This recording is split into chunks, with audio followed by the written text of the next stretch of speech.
Pengertian istinja. Istinja ialah bermaksud perbuatan menghilangkan najis yang keluar daripada kubul dan dubur. Maksudnya sekiranya ada najis kan, najis besar ke, najis kecil ke yang keluar daripada kubul dan dubur ataupun kita panggil sebagai punggung.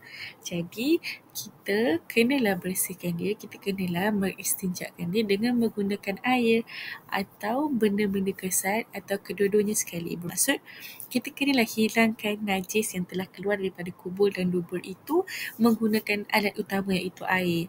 Ataupun kita boleh guna benda-benda kesat yang lain seperti batu, kertas, daun-daun kering dan sebagainya.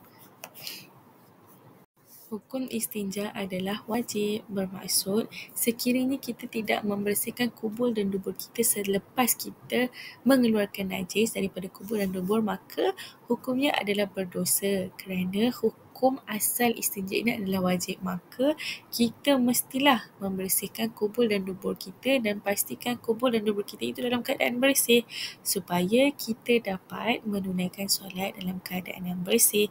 Dan syarat sah solat yang paling utama adalah taharah, iaitu bersih.